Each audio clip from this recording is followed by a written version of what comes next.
سے؟ کن مجرموں سے؟ جو جہنم کی وادی سقر میں ہیں، عام جہنم میں نہیں۔ ما سلککم فی سقر، تم کو کس بات نے وادی سقر میں پہنچایا؟ میں روایت میں پڑھ رہا تھا کہ سقر جہنم میں وہ وادی ہے کہ اگر دنیا میں سانس لے لینا، سانس، دنیا کی ہر شے پگھل جائے، اس میں مجرم نے جانا ہے۔ مجرم، ما سلککم فی سقر، کیوں گیا تو جہنم کی وادی سقر میں؟ سبب کیا ہے؟ تو نے کیا مکالا ملا تھا؟ جو اس نے جواب دینا ہے، خدا نے اس کو اپنا قرآن بنایا ہے۔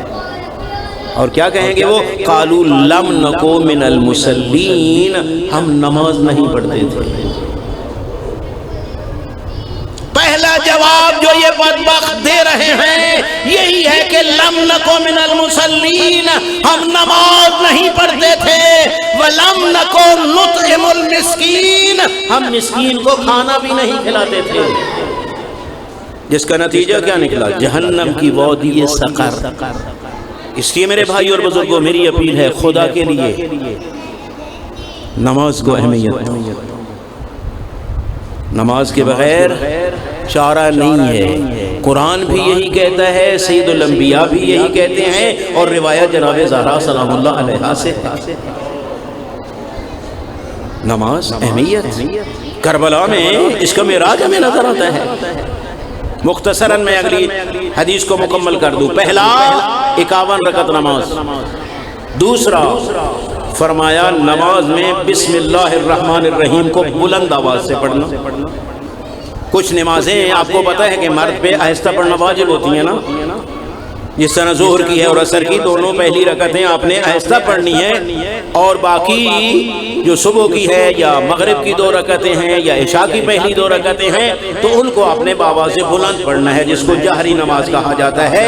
معصوم نے فرمایا جو تم نے آہستہ بھی پڑھنی ہے اس میں بھی بسم اللہ الرحمن الرحیم بلند پڑھ کے لوگوں کو بتاؤ کہ قرآن میں چوری کس نے کی ہے۔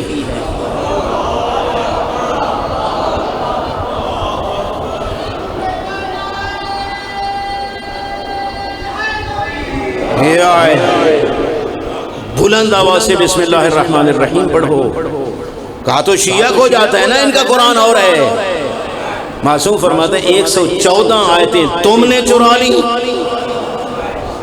114 بار قرآن میں بسم اللہ الرحمن الرحیم ہے، اس لیے حکم ہے کہ اخفاتی نماز میں بھی مومن کی علامت ہے کہ بسم اللہ الرحمن الرحیم کو بلند آواز سے پڑھتا ہے۔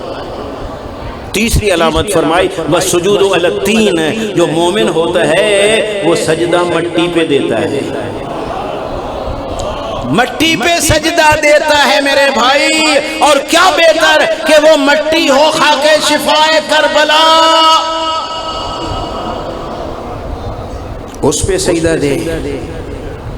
بدبخت کہتے ہیں یہ وہ سجدہ گاہ کو سجدہ کرتے ہیں، بدبخت اس کا نام ہی سجدہ گاہ ہے، یعنی وہ جگہ جہاں میں نے سجدہ کرنا ہے، وہ سجدہ گاہ ہے، مسجود نہیں۔ شیعہ علی ابن ابی طالب تو کعبہ کو بھی سجدہ نہیں کرتا، کعبہ قبلہ ہے، سجدہ خدا کو ہے۔ تو وہ سجدہ گاہ کو کیسے سجدہ کرے گا؟ وہ سجدہ گاہ پر سجدہ کرتا ہے۔ تو سجدہ گاہ پر کیوں کرتا ہے؟ اس کی وجہ یہ ہے میرے بھائیو، پڑھو فضائل نماز میں پڑھو۔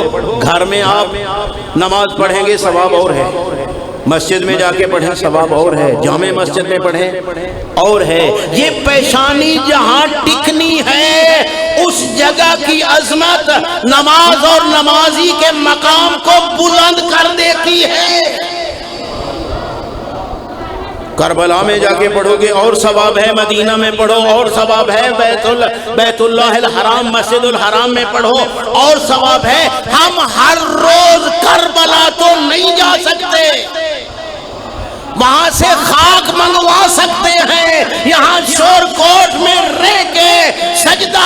خاک شفائے کربلا پہ کرتے ہیں، ثواب کربلا پڑھنے کی نماز پڑھنے کا مل جاتا ہے۔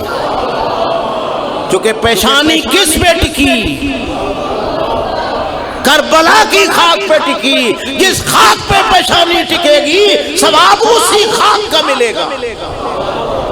تو شیعہ خاک شفا پہ سجدہ کرتا ہے۔ اس کے بعد فرمایا وَاتَّخَذْتُمْ بِالْيَمِينِ، ہماری ولایت کا قائل مومن اس کی ایک علامت یہ ہے کہ دائیں ہاتھ میں انگوٹھی پہنتا ہے، دائیں ہاتھ میں تخطم بالیمین، دائیں ہاتھ میں انگوٹھی پہنتا ہے، ہاتھ میں معصوم نے فرمایا ہاتھ میں پہنتا ہے، مومن نے گلے میں کنٹھا بنا کے لٹکا لیا، کوئی تاندی سدھی نہیں۔ او میرے بھائیوں اور بزرگوں، یہ کنٹھے پہننا عورت کے لیے زیور ہے، مرد بنو ہاتھ میں پہنو۔ اللہ اکبر، یا رسول اللہ، یا علی، اللہم صلی علی محمد۔ ہاتھ میں پہنو، اور ہاتھ میں کون سی انگوٹھی پہنو، کون سا نگینہ پہنو؟ جس کا حکم معصوم نے دیا ہے۔ معصوم فرماتے ہیں ان پتھروں یا ان نگینوں کو پہنو جنہوں نے ہماری ولایت کا اقرار کیا ہے۔ اور پھر بتایا بھی صحیح، عقیق کو پہنو، در نجف کو پہنو، فیروزے کو پہنو، یاقوت کو پہنو، یہ وہ در ہیں جنہوں نے ہماری ولایت کا اقرار کیا ہے۔ معصوم نے یہ فرمایا تھا، چڑھ گیا مومن مجھ جیسے جاہل مولوی کے ہتھے۔ اس نے کیا کہا کہ میں تجھے بتاتا ہوں تیرے ستارے کے ساتھ کون سا نگینہ ملتا ہے۔ پھر کیا کرے گا؟ وہ ایک جنتری نکالے گا، جنتری، وہ جنتری میں وہ بتا تیرا نام کیا ہے جی، یہ ہے، تیری اماں کا نام کیا ہے، یہ ہے۔ جس کا اپنا نام اور اماں کا نام مل جائے، دنیا میں جتنے بھی ہوں ان کی تقدیر اس کے نزدیک ایک جیسی ہے۔ اور میرے بھائیوں، تیرا اور میرا مذہب جنترین کا نہیں، جنترین جنتر منتر سے ہے۔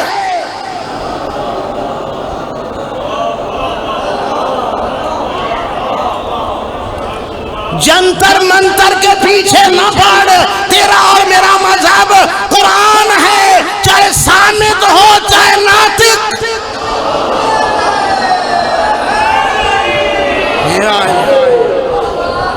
جب معصوم نے کہہ دیا عقیق پہن، فیروزہ پہن، در نجف پہن، میں حکم معصوم سے جب پہنوں گا، میرا ایمان ہے کہ ستارہ اب مجبور ہے کہ میرے ساتھ موافق ہو جائے۔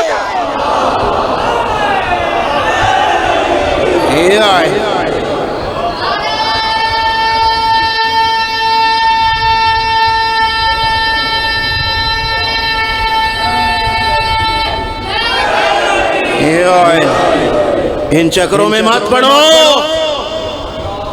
ہمارا مذہب اہل بیت کا مذہب ہے، جس میں یہ چیزیں نہیں ہیں یہ چیزیں۔ وہاں حکم ہے کہ ان دروں کو پہنو جنہوں نے ہماری ولایت کا اقرار کیا ہے، حکم معصوم سے پہنو، ستارے کے ملنے سے نہیں۔ یہ کون بیٹھے ہیں جو ستاروں کو میرے مزاج کے مطابق، یہ گرم ہے، یہ سرد ہے، سب بکواس ہے۔ شریعت میں اس کی کوئی گنجائش نہیں ہے۔ شریعت وارث شریعت کے حکم ماننے کا نام ہے، جنتری اور ان کے پیچھے چلنے کا نام نہیں ہے۔ تو تختم بالیمین، دائیں ہاتھ میں انگوٹھی پہننا مومن کی علامت ہے۔ وزیارت و اربعین کی زیارت جو آپ نے کی ہے، خدا سب کو نصیب کرے، مومن کی علامت ہے۔ اربعین کی زیارت مومن کی علامت ہے۔ جا سکو کچھ نصیب ہو الحمدللہ، نہیں بھی جا سکتے یہاں سے ہی کہہ دو زینب کے ویر میرا سلام۔ میں نے تو یہ روایت میں پڑھا 1,24,000 پیغمبر کے ساتھ مصافحہ کرنے کا ثواب جو زیارت مظلوم کربلا پڑھتا ہے، رخ کر لو اور یہی کہہ دو السلام علیکم یا ابا عبداللہ الحسین، حسین میرا سلام، اتنا اجر مل جاتا ہے۔ ایک روایت میں پڑھ رہا تھا کہ امام حسین علیہ السلام کا بچپن ہے، سید الانبیاء تشریف فرما ہے، امام حسین علیہ السلام کے ساتھ بڑا پیار کر رہے ہیں، اتنا زیادہ روایت میں تھا یلاعبہ و یضاحکہ، کہ حضرت امام حسین علیہ السلام کو کھلا بھی رہے تھے اور ان کو ہنسا بھی رہے تھے، ایسے پیارے انداز میں اتنا رویہ پیارا اختیار کیا کہ اماں جی بول اٹھی کہ تعجب ہے اس بچے کے ساتھ اتنا پیار۔ فرمایا کیوں نہ ہو، قرۃ عینی وثمرۃ فؤادی، میری آنکھوں کی ٹھنڈک ہے، میرے کلیجے کا پھل ہے یہ حسین۔ پھر رو پڑے اور فرمایا افسوس کہ میری ہی امت میرے اس حسین کو پیاسا اور بھوکا ذبح کر دے گی نا، لیکن فرمایا من زارہ بعد وفاتہ عارفا بحقہ فلہ حجۃ من حجی۔ یاد رکھو ام المومنین، میرے اس بیٹے کی شہادت کے بعد جو مومن اس کی قبر کی زیارت کرے گا حق حسین کو پہچانتے ہوئے اس کو ثواب ملے گا رسول اللہ کی حج کا، عام بندے کا حج نہیں، حجۃ من حجی۔ حضرت نے فرمایا میرے حج کرنے کا ثواب ملے گا۔ اماں جی کا تعجب بڑھا، آپ کے حج کا؟ فرمایا حجتین من حجی، میرے 2 حج کا ثواب ملے گا۔ اماں کا اور تعجب بڑھا، حضرت نے فرمایا میرے 3 حج کا ثواب ملے گا۔ ادھر تعجب بڑھتا گیا، رسول اللہ ثواب بڑھاتے گئے، حتیٰ آخر میں فرمایا اس زائر کو جو عارف بحق الحسین ہو پیغمبر خدا کے 70 حج کا ثواب ملے گا۔ لیکن عارفا بحق حق حسین کو پہچانتا ہو، اس پہ اپنا حج بھی فرض نہ ہو، یا حج فرض ہے لیکن موسم حج نہیں ہے جس طرح آج کل کا دور ہے، لیکن اگر حج فرض ہے نا تو پہلے حج کر کے جائے، کیونکہ ویسے چلا گیا نا تو ہو سکتا ہے امام حسین کہہ دیں تجھے پتہ نہیں ہے کہ میں نے حج کتنی بھاری قیمت ادا کر کے بچایا تھا۔ حج کر لینا آسان ہے، حج کو بچانا بڑا مشکل ہے میرے بھائیوں اور بزرگوں۔ حج کرنے کے لیے لوگ دمبے بکرے ذبح کرتے ہیں، بچانے کے لیے علی اکبر دینا پڑتا ہے، عباس قربان کرنا پڑتا ہے، اون محمد کو ذبح کرانا پڑتا ہے۔ میرے بھائیوں حج کرنے کے لیے لوگ 2 چادریں احرام کی باندھتے ہیں بچانے کے لیے، اور زینب کا برقع دینا پڑتا ہے۔ انا للہ و انا الیہ راجعون۔